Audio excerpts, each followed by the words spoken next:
Assalamualaikum warahmatullahi wabarakatuh. Salam teman-teman semua, selamat berjumpa. Kali ini kita membahas tentang pedoman penyusunan RPJM Desa bagian kedua. Saat ini kita pada materi alur penyusunan RPJM Desa sesuai Permen Desa PDTT nomor 17 tahun 2019. Yang pertama ada alur musyawarah desa perencanaan. Tahapan penyusunan RPJM Desa diawali dengan pelaksanaan musyawarah desa tentang perencanaan desa. Kemudian dilaksanakanlah pembentukan tim. Kepala desa mempersiapkan penyusunan rancangan RPJM Desa dengan membentuk tim penyusun. Kemudian dilaksanakanlah penyelarasan, yaitu penyelarasan arah kebijakan perencanaan pembangunan desa dilakukan terhadap arah kebijakan pembangunan pemerintah. Dan ada yang namanya PKD, adalah proses penggalian dan pengumpulan data baik spasial maupun sosial yang menggambarkan kondisi masyarakat. Selanjutnya dilakukan pemetaan aset, di mana tim penyusun melakukan pemetaan aset dari data pada dokumen aset desa dengan kondisi terkini. Langkah berikutnya yaitu rancangan RPJM Desa. Tim penyusun menyusun rancangan RPJM Desa berdasarkan hasil PKD dan diserahkan kepada kepala desa untuk diperiksa. Kemudian dilaksanakanlah musrenbang desa.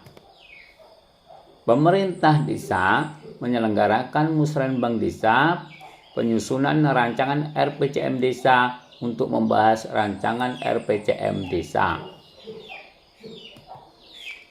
Kemudian dilaksanakan musdes RPJM Desa.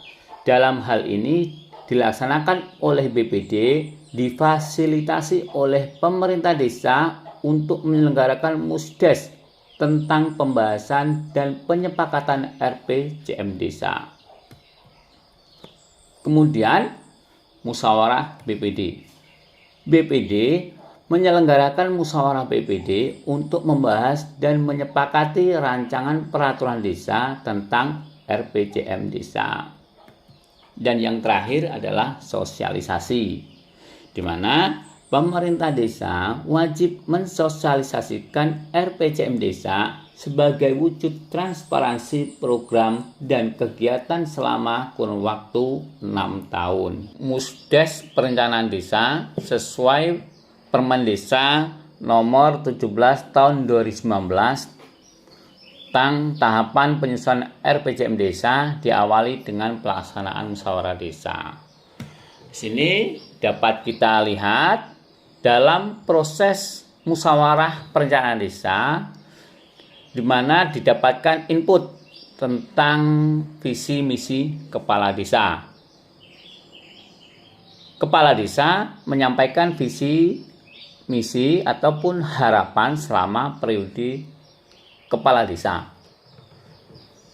Kemudian kita akan mendapatkan input yaitu catatan visi dan misi kepala desa yang menjadi acuan untuk arah pembangunan desa selama 6 tahun.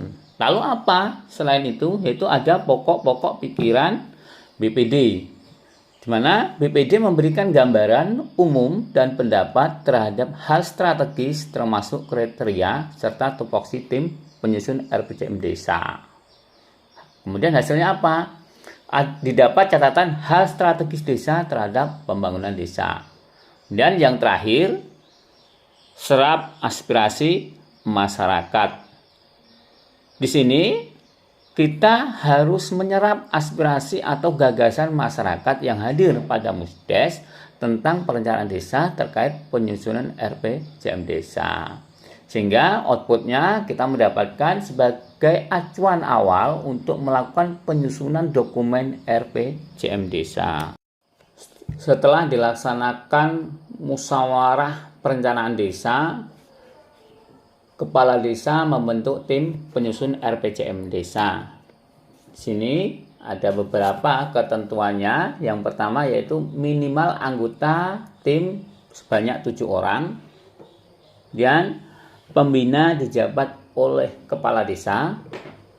Ketua tim ditunjuk oleh kepala desa. Sekretaris ditunjuk oleh ketua tim. Dan anggota yang berasal dari perangkat desa, KPMD, dan unsur masyarakat. Yang terakhir, keanggotaan 30%, kesetaraan dan keadilan gender. Lalu, apa tugas dari tim penyusun atau tim RPJMDes? Yang pertama adalah membantu kepala desa dalam penyusunan RPJM desa. Yang kedua, memfasilitasi kegiatan pekajian keadaan desa. Yang ketiga, menyusun laporan hasil pengkajian keadaan desa. Yang keempat, menyiapkan rancangan RPJM desa. Yang kelima, memfasilitasi musyawarah perencanaan pembangunan desa dalam rangka pembahasan rancangan RPJM desa. Dalam melakukan penyelarasan, yang perlu dilakukan adalah adanya dokumen rencana kerja pemerintah daerah RKPD, kemudian dokumen rencana strategis OPD, kemudian RPJM desa periode sebelumnya dan RKP desa periode sebelumnya.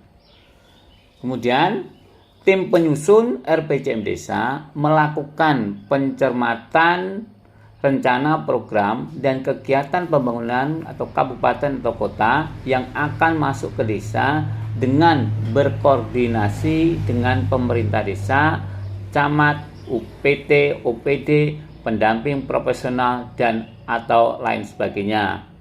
Kemudian dilakukan daftar rencana program kegiatan yang akan masuk ke desa dalam 5 bidang kegiatan. Terima kasih telah mengikuti channel kami Desa Center. Semoga bermanfaat dan jangan lupa subscribe, like, dan share.